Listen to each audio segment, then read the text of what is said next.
You reach into your drawer and pull out a shirt. Cotton, probably. Maybe synthetic. It takes you 3 seconds, and you never think about it again. For most of human history, that act, covering your body, was one of the most difficult things you could do. There was no fabric, no thread, no loom, no store. For hundreds of thousands of years, your ancestors had nothing to wear except what they could pull from the world around them. And pulling something from the world around them usually meant killing it first.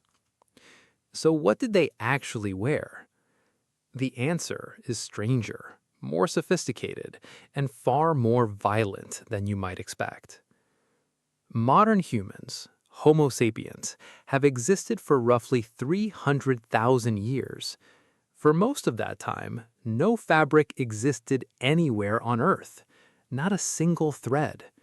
The earliest evidence of true woven cloth dates to only about 10,000 years ago, which means your species spent approximately 290,000 years solving the problem of body covering with nothing but animal parts, plant fibers, and raw ingenuity. The first challenge scientists faced was simply figuring out when clothing began. It is not as easy as it sounds. Clothing does not preserve. Leather rots. Fur disintegrates. Plant fibers vanish. A hide wrapped around a body in the Ice Age leaves almost no trace by the time archaeologists dig through the sediment tens of thousands of years later. For a long time, researchers had no reliable way to place a date on the origin of clothing at all. Then a geneticist named Mark Stoneking had an unusual idea. Instead of looking for clothing, he decided to look at lice. Body lice, the parasites that live exclusively in the folds and fibers of clothing, not on bare skin, are genetically distinct from head lice. Stoneking, working out of the Max Planck Institute for Evolutionary Anthropology in Leipzig, reasoned that if body lice evolved from head lice at the exact moment humans began wearing clothes, because clothing suddenly gave them a new environment to colonize, then you could date the origin of clothing by dating the genetic split between the two louse species. The result: body lice diverged from head lice approximately 170,000 years ago. That is when your ancestors first started covering themselves. 170,000 years ago, deep in the Middle Stone Age, long before modern humans left Africa, long before the Ice Age reached its most brutal peaks. The first clothing was not a fashion choice. It was almost certainly a survival decision, driven by the same forces that drive most survival decisions: cold, danger, and the need to keep moving. But what were they actually wearing? The first and most obvious material was animal hide, skin. After a kill, an antelope, a gazelle, a wild horse, the animal's hide was simply too valuable to discard. It was thick, insulating, and water-resistant in ways that almost nothing else available to early humans could match. But raw hide has a problem. Left untreated, it is stiff, heavy, foul-smelling, and cracks as it dries. Anyone who has ever tried to wear untreated animal skin quickly discovers it is nearly useless as a garment. So your ancestors developed one of the oldest and most grueling crafts in human history: hide processing. The process was long and physically brutal. First, the hide had to be scraped, every trace of fat, flesh, and membrane removed from the inner surface using a sharpened stone. Archaeological sites from across Africa and Europe are littered with stone scrapers whose edges, when examined under a microscope, show distinctive polish patterns from exactly this kind of work. Then the hide had to be stretched and repeatedly worked, folded, twisted, pulled apart, rubbed to break down the collagen fibers and make the skin soft and pliable. This stage could take days. Researcher Ian Gilligan, whose detailed work on prehistoric thermal clothing has reshaped how the field thinks about early human survival, argued that the sophistication of hide processing may have been one of the key technological differences that allowed modern humans to push into cold climates where other hominins could not follow. It was not just intelligence or social organization that separated populations in the cold north. It may have been the quality of their tailoring. Think about that for a moment. Fur, on the other hand, was simpler. You could drape a fresh pelt over your body with the fur side against your skin and gain significant warmth with almost no processing required. In extreme cold, where survival was measured in hours, this mattered enormously. But fur as a raw draped covering has limits. It shifts. It falls.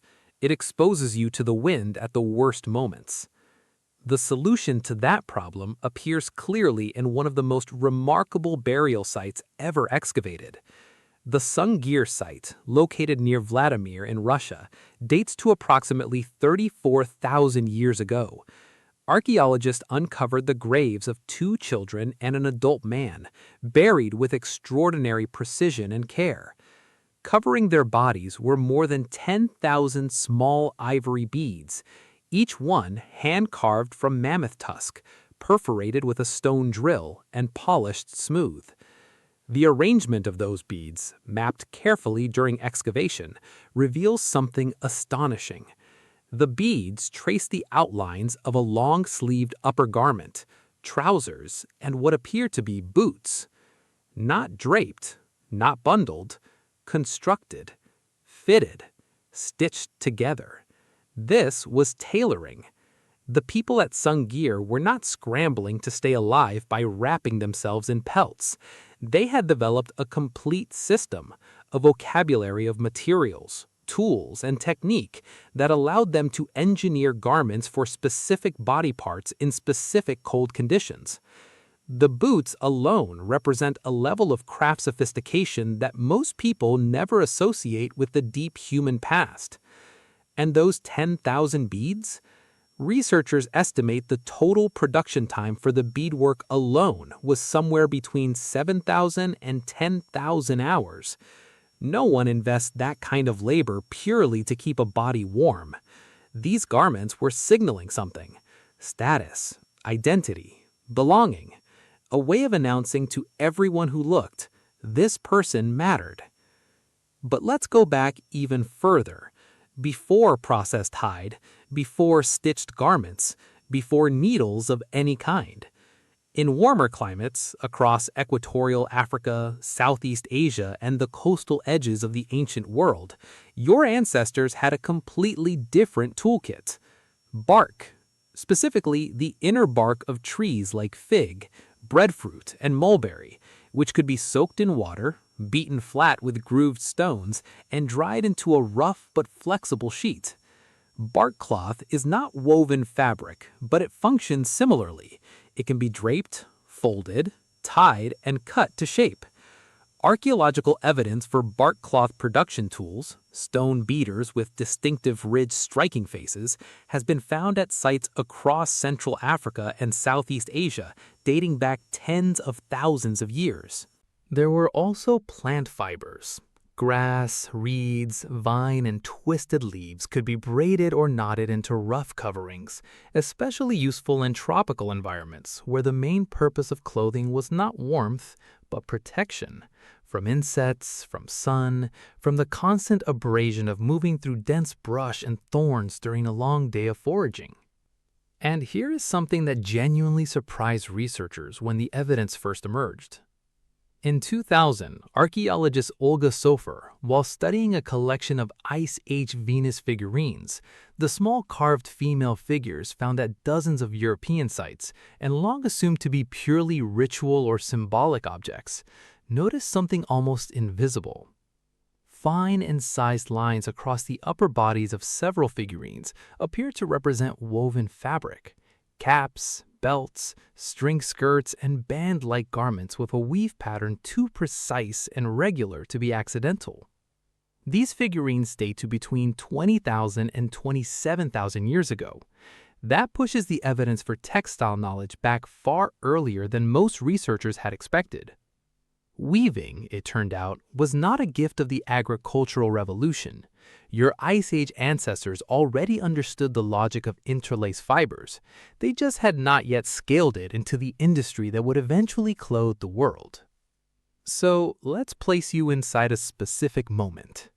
It is approximately 35,000 years ago.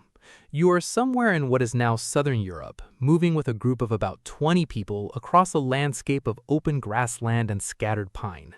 The temperature at night drops well below freezing. You are wearing trousers stitched from processed aurochs hide, a loose upper garment from the same material, and boots constructed from deer hide lined with dried grass for insulation.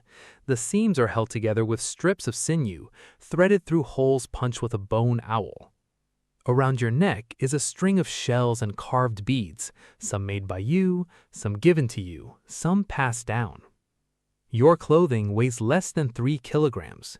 Your group spent weeks of shared labor producing it, and it is the reason you are alive right now, rather than dead from hypothermia 3 nights ago. Here's the twist that changes everything. For most of the 20th century, the dominant assumption was that clothing was a late and purely practical invention, a response to cold climates as modern humans migrated north and out of Africa, perhaps 50,000 years ago. Clothing as survival gear, a tool, nothing more. What the evidence now suggests is something different. The lice data places the origin of clothing in warm Africa 170,000 years ago. The ochre processing at Blombos Cave in South Africa, where pigments were being carefully mixed and stored 100,000 years ago, suggests body decoration was embedded in daily life long before cold was ever a concern. The beads at Sungir speak to something far beyond thermal function. The woven patterns on the Venus figurines point to textile knowledge that predates agriculture by thousands of years. The impulse to cover the body was not primarily about temperature. It was symbolic. It was social. It was, in some deep and fundamental sense, one of the things that made your ancestors human in the first place. You reach into your drawer and pull out a shirt. 3 seconds. You never think about it.